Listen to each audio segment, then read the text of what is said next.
Muli, magandang araw. Ako po si Eli Solodar. Sekretary, magandang araw, sir. Magandang hapon po muli. Dito tayo sa sunod na episode sa Iparas kay Paras. At magandang araw po sa inyo mga kababayan. At magandang hapon po sa inyong lahat sa mga parte ng mundo kayo naroon. Ito po si Ado Paglilawan, ang maestro. At siyempre, pinag-uusapan natin ngayon yung World War. Palitan ng maanghang na salita at akusasyon sa dalawang kapulungan ng Kongreso. Ito pong House of Representatives at ang Senate. So, ito may kinalaman sa Charter Change, Secretary Jing. Oo nga, at dahil lang sa nagkanya-kanya silang pagpasa ng resolusyon upang amendahan ang Kongreso, at ngayon ay medyo nagkakaroon ng initan dahil dinidali daw ng Senado yung pagpasa. Mayroon na daw mandato si Marcos na i-amend yung economic provisions ng Constitution, pero Oktubre pa daw ang gusto ng Senado, habang ang House of Representatives ay nakahanda na daw sila. Pero alam mo, let's be analytic about this. Ano ba talaga ang papalitan? Kasi anim daw ang proposed sa House of Representatives, 3 lang daw sa Senado. Pero itong McCoy Jr. nagtatalumpati at nagsasabi din siya ng economic provisions. Nasaan ba yung sinasabi ni Marcos? Charter change, only about economic reforms, nothing more. Basahin natin. Nothing more. President Ferdinand Marcos Jr. insisted that his administration only supports an economic charter change amid fears that efforts to amend or revise the Constitution are meant to eventually touch on political provisions. Quote, I want to make it clear this administration's position in introducing reforms to our Constitution extend to economic matters alone, or those strategically aimed at boosting our country's economy. Nothing more, unquote. He said in a speech on Thursday, February 8th at the Constitution Day event of the Manila Overseas Press Club. Okay. So, mga kababayan, nagtutulak ito si Marcos, hindi nagtutulak ng pulburon, nagtutulak ng proposal para i-amend. Pero hanggang economic provisions lamang daw. Pero ito bang Pangulo natin ay may kaalaman ba siya kung ano talaga ang gusto niyang economic provisions? Kasi napakalawak ang provision ng tungkol sa ekonomiya na covered ng ating saligang batas. Mayroon diyang use of natural resources, use of public utilities, yung mga areas of investment. So, naintindihan ba yung pinagdadaldal niya, mga kababayan, na anong mga economic provisions? Iyan ba, napag-aralan na ba niya? Nagkonsulta na ba siya ng... Alam mo, ang ating Pangulo, siya yung guiding force ng dalawang houses of Congress. Pero kung sasabihin lang yan, in general terms, habang nagbabangayan yung dalawa, yung isa, 6 daw yung kanilang proposal, ito, 3. Walang katuturan itong kanyang direksyon. Hindi kaya nagiging urgent itong usapang ito. Dahil sa dinami-dami ng mga travels niya abroad, which predicted more than almost 3.9 trillion in investments, pledges, ay halos wala pang 100 million na napoproseso.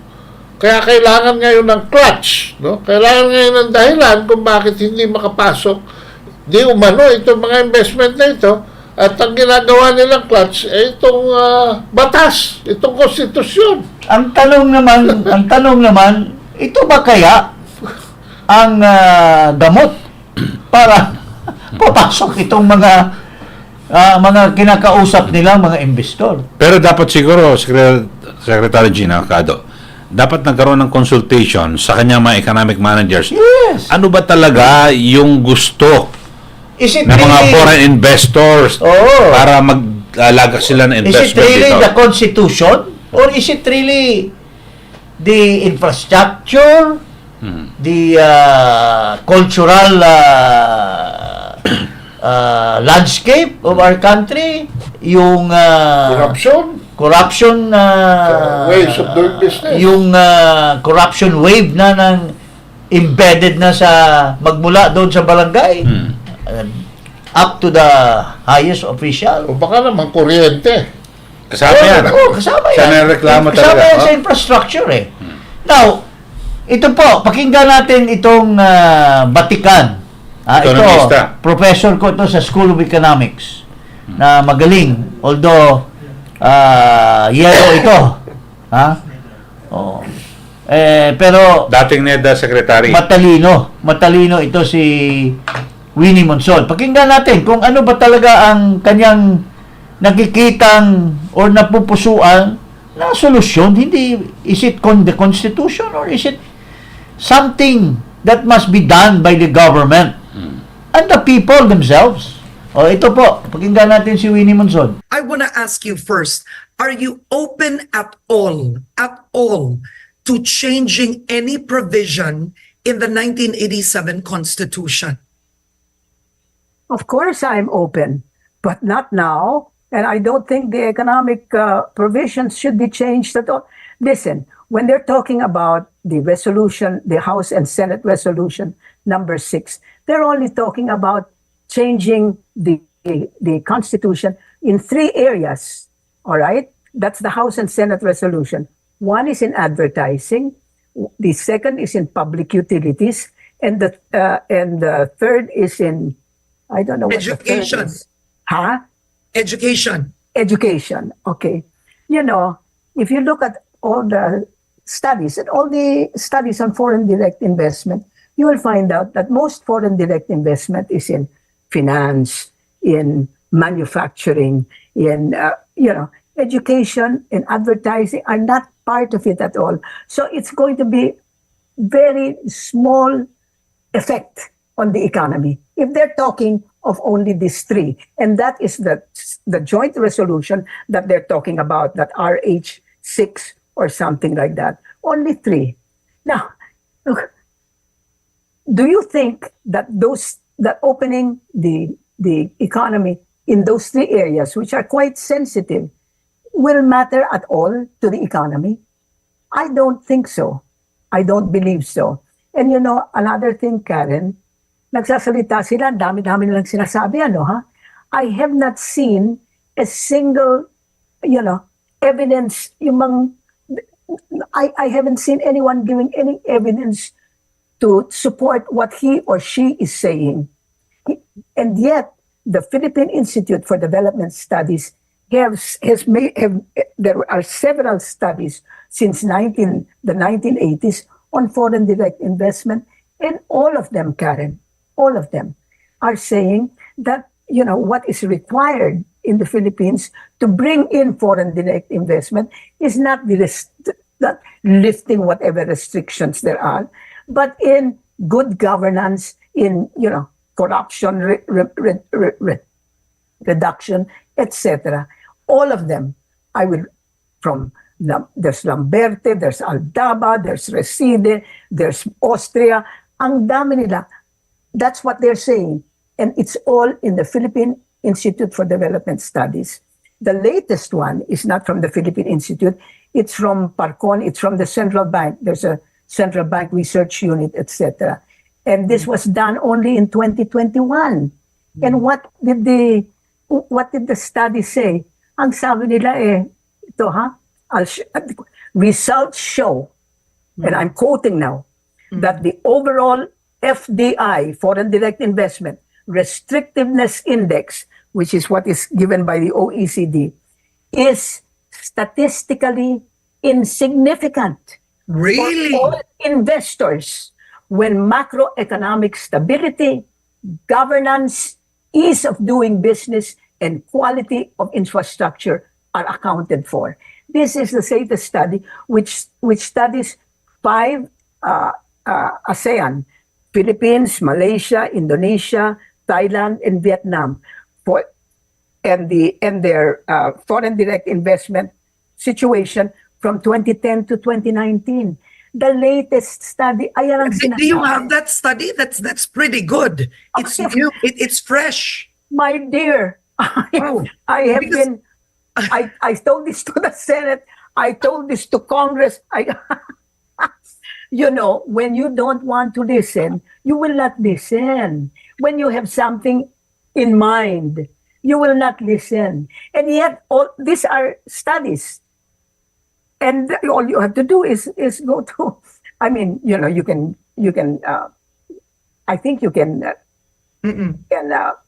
download it. Yeah. All right. No, I will ask that because the uniqueness of that study is it actually points out the percentage of the supposed restrictiveness of the Yes. Constitution, its impact on foreign direct investments. And in that study, it's insignificant to other things. It's So, statistically insignificant. Yes. For all investors. okay, so let me read this. Representative Stella Kimbo has issued a statement, and for you to react, she said, "Let me be clear, shorter change is not the panacea for all our country's economic ills.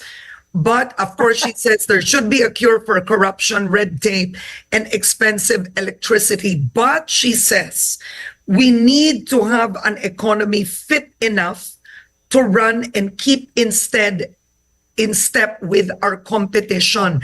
So in other words, what they're saying is the Constitution needs to be amended just to keep in step. No. No. I absolutely disagree. In fact, my statement to Congress was that this lifting of the economic restrictions are neither necessary nor sufficient. But that is on the basis of the studies that I have talked to you about. I mean, I'm not talking about, it's not a panacea. Nobody's talking about it's a panacea. It's absolutely unnecessary at this point, especially if you talk about the 3 sectors that they claim they will only touch: education, advertising, and public utilities. Because public utilities na may public service kwa na tayo. Alam mo, Karen, all this, I have to say, the political overtones of this is that they want to get open that constitution. And not for the economic restrictions. That is their Trojan horse. That is the thin edge of the wedge. They want term limits. They want so many other things, right? The 5 or 6 times that there were attempts to amend the Constitution, it was because the real objective was to extend term limits, to any way to extend their power. Just a glimpse of what renowned economist, good professor in the UP School of Economics, naging consultant sa maraming mga industries. Ito si Ginang Winnie Monsod. Tama-tama yung sinasabi. And learned people who really know the real cause of our troubling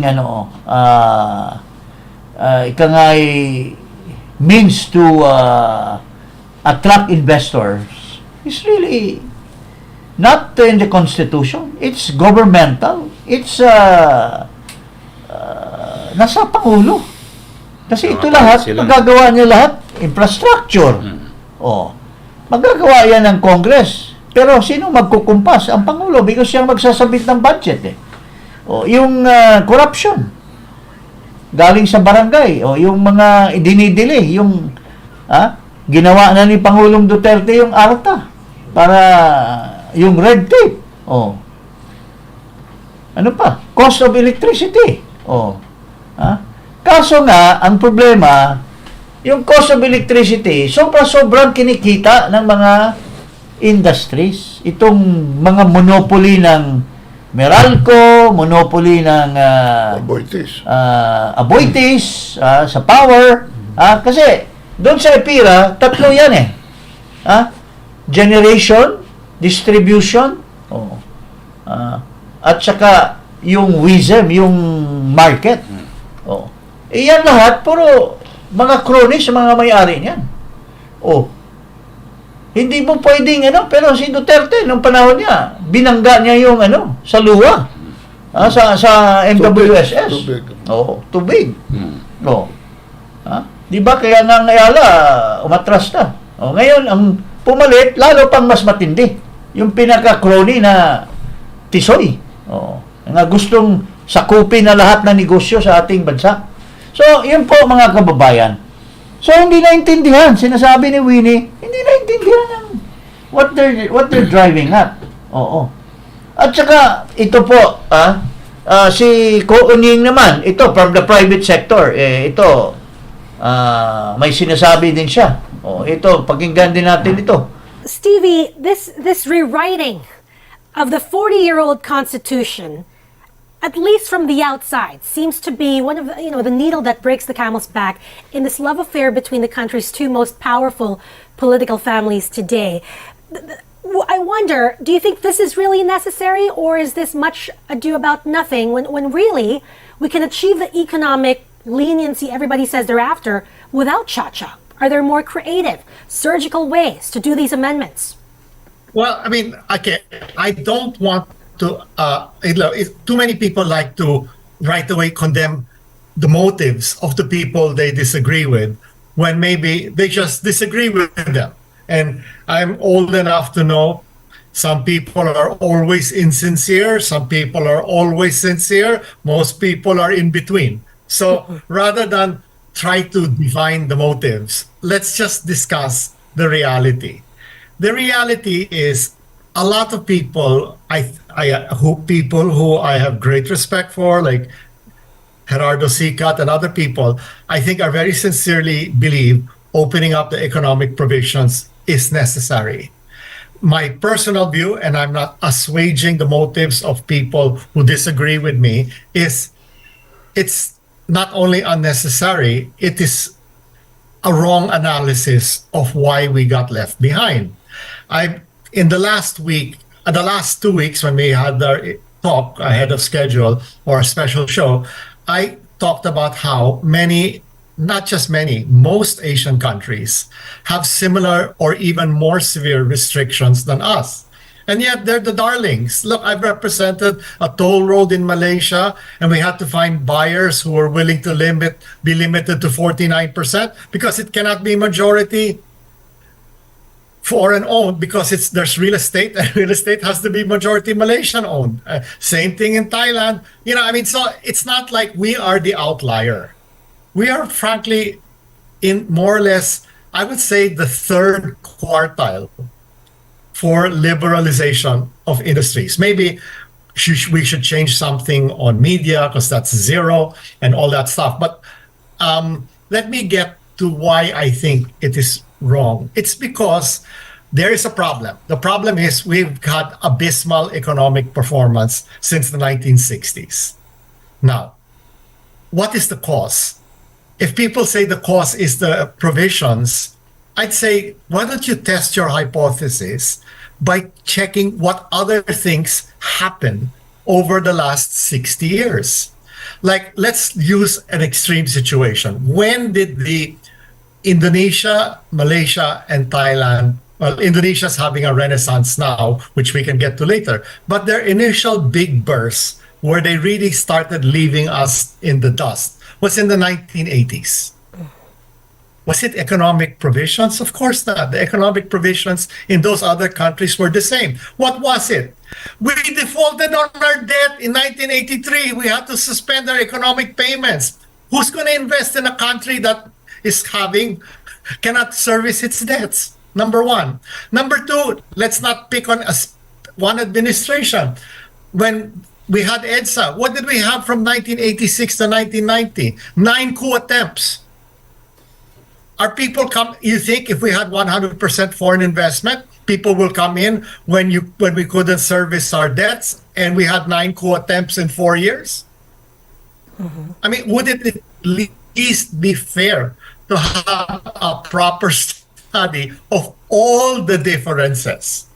Because the irony is there are no major differences in the economic provisions. So, we don't have to prolong his articulation, mga kababayan, dahil pareho lang yung sinasabi nila ni Munson. Winnie Monson. It's really infrastructure and historical, So, political sa kuryente stability, and government. It boils down to the government. In fact, it is ironic that the first downfall of our country was run by a Marcos. Sinasabi niya. Nag-default 80s. tayo Sa utang. sa utang. Dahil we were the sick man of Asia at the time. Martial law. Tapos, sinundan ng mga kabulastugan. Kudita. Ilang beses na ba tayo nagpalit ng gobyerno? People power. Dahil yung mga nagpapatakbo din, nagmamadyong hanggang madaling araw. Pwede ba yan? Hello Garci. So, ang taong bayan, siyempre, tinitingnan nila yung mga gawain ng mga leaders, kung bagay bang magpatuloy o hindi, di ba? So, these are the things, mga kababayan. And most of all, hindi na nga tama yung rason na pinag-aksaya ng panahon ni Angara at kung sino pa naman ng iba dyan sa House of Representatives. Unang-una, mali pa yung ginawa nila. Because, under the Constitution, nakalagay, you cannot amend through legislation. Amendment is a different animal. It must be through a constituent assembly or people's initiative or through constitutional convention. Pero ngayon, they are going into the constituent assembly way. Pero, anong ginagagawa? They're using the legislative body to make the amendment. Hindi po totoo yan. Ito po, mayroong Supreme Court ruling, sinabi na yan ni Justice B.B. Mendoza, mga kababayan, na hindi ka pwedeng mag-amend kung Congress ka, Senator ka, at Congressman ka. You have to transform yourself into a constituent assembly where there is no more distinction between Congressman and Senator. You are assemblymen under the constituent assembly.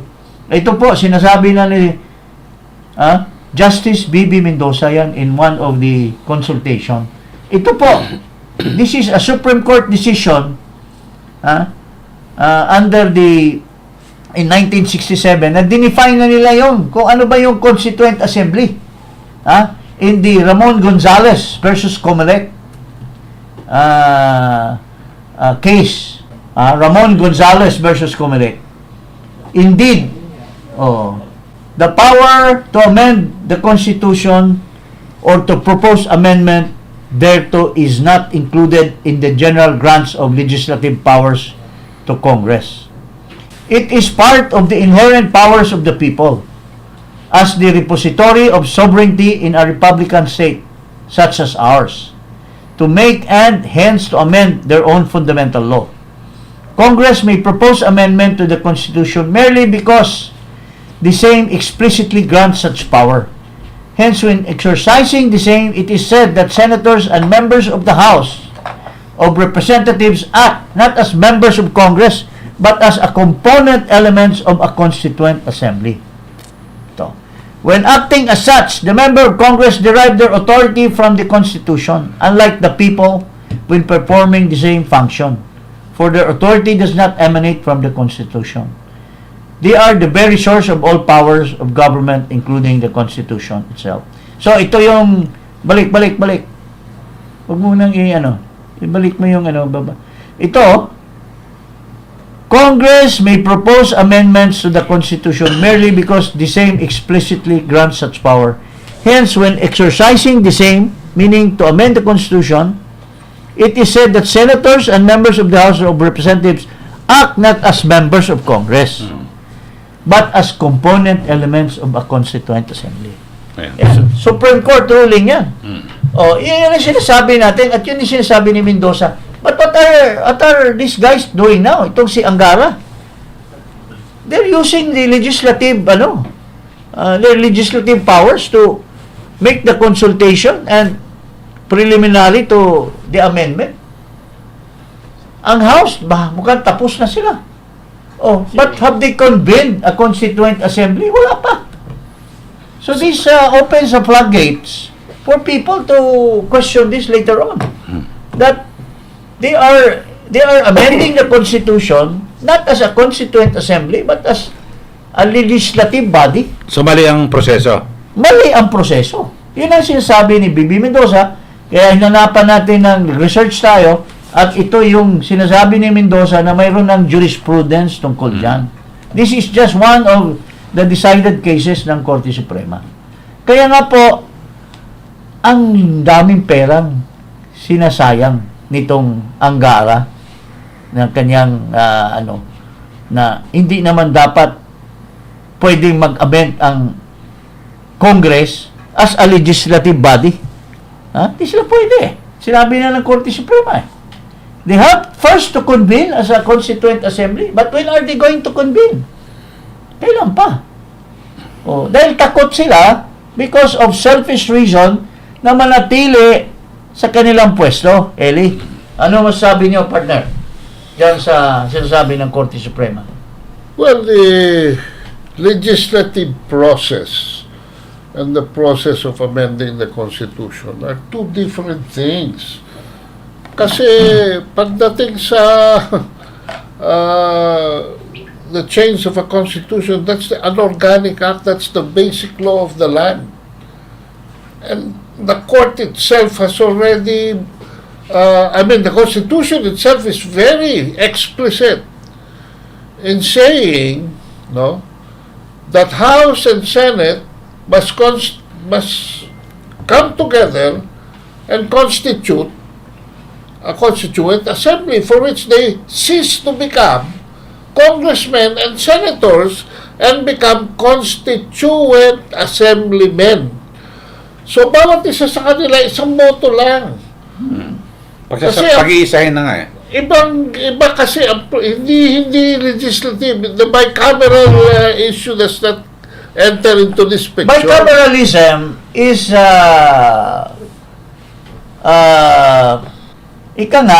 related. Bicameralism, sinasabi ni Subiro, this is bicameral. Yes, it's related to legislation. Legislative work. Laws. Making legislation, but amending the Constitution is no longer a legislative act. Legislative act. It is per se an amendment of the Constitution. You're not legislating anymore. Because in a legislative, it's the president. You don't submit it to the people. Dito, once, kasi everything emanates from the people. Parang vehicle lang kayo para makapag-tanong kayo sa taong bayan, tama ba ito? as a Constituent Assembly, ito pong i-amend namin, aprobahan nyo ba?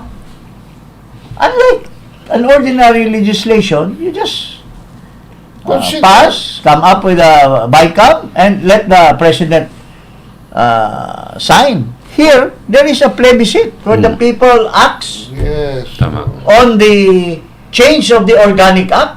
Oh, kaya nga, very emphatic si Bibi Mendoza, a renowned political professor and former Justice of the Supreme Court, na hindi pwede muna. Organic, ano muna kayo? Mag-convene muna as a Constituent Assembly. So yun po, ang waste of time and money dito. Lalo na galit ang mga congressmen dahil hindi lang waste of money and time, pinapatagal pa. Kasi, alam mo, calculated nila ang gara ito, Eli, na by October, magpapile na ng COC. COC. Wala na yan. Wala nang gana ang mga congressmen na gumalaw dyan sa amendment ng Constitution na yan. Magkakampanya na. Oo.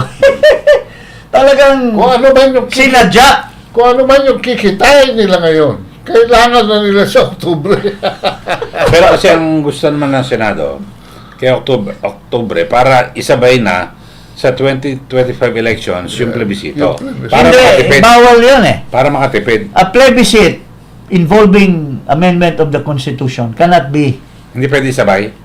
joined because it's a different Hindi referendum Hindi. Kasi nandyan din sa Supreme Court ruling. The plebiscite is not a political act. So hiwalay dapat. Hiwalay that. It should be called for that purpose only. Okay. Kaya nga plebiscite ang tawag eh. Iba yung election kaysa plebiscite eh. Okay. Oo. Okay? So, yun po ang ano dyan. So, mga kababayan, I'm sure yung waste of time and money dyan, magbubunga din yan ng mga tao na nakakaalam tungkol sa proseso na mag-file ng korte ng petisyon sa Korte Suprema for an illegal act by a legislative body doing an act of amending the Constitution. Yun po ang pangyayari dyan. Okay, so maraming salamat po at huwag niyong kalimutan na mag-subscribe dito sa @iparas kay Paras.